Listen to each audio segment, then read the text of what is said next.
我这个鼻子啊，它困扰的地方其实就是主要是运动啊。我很喜欢运动，但是感觉运动上我吸不到空气。其他的运动员呢，他们在运动的时候，感觉他们呼吸都非常的自然，然后我就是有点卡。我不知道是不是我年纪大了，或是我很容易喘，但是我都一直有留意这个问题，然后我没有想过是鼻中隔弯曲。最困扰的应该是我老婆，因为我会打呼。打呼的那一天很奇怪啊，她跟我报告你有打呼，我就会那一天起床之后觉得特别没精神。这个我也觉得是什么睡眠中止症，我不知道这个跟鼻子有关系的。那后来有一次，我的鼻子真的是阻塞到快不行了。那我想说，我可以买一个那个吸鼻器，然后这个吸鼻器有一点点用。但是还是没有办法改善我这个问题，我就去看那个耳鼻喉科，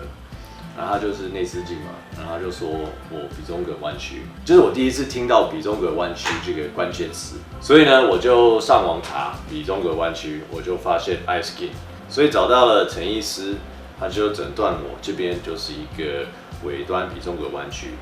意思是说我前面也弯了。一般是里面是弯的，所以可以用传统手术去削两边，它会恢复直的状态。但是如果你是像我这样子，它是前面也弯，然后后面也弯，它有点像一个 S 型的话，你要用微创的微端鼻中隔弯曲手术。它等于是它要把这个里面的鼻梁松开来，拉直，削一削，然后再定住。所以这个医疗手术比较新型的，比较难，但是还好陈医师是专家，所以我就很放心的交给他。他当天就可以让你回家了啊，这个是没有问题的。但是你回家会还是很痛苦啊，因为你塞了很多的棉花，你这边是没有办法呼吸。然后他们讲的所有东西一定要听，比如说不要吸太热的热水澡，或是你不要喝太热的汤，或是太补的东西。其实他们讲的真的就是老经验，你真的就是应该要，如果可以再一次的话，我一定会断食。如果我能断食的话，我觉得可以跳过我多的痛苦。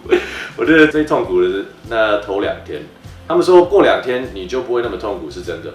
因为他下一次你复诊的话，他会把很多那个棉花清出来，你那个压力就好像一个气球被刺破了，破了之后，那个压力就没有了，你就可以正常喝水吃饭。今天是我回诊的最后一天，我觉得最专业的就是陈医师让我看内视镜的过程，从术前，然后术后，还有术后1个月，你每个内视镜你就可以看到它这个变化。当初就是你这个鼻中隔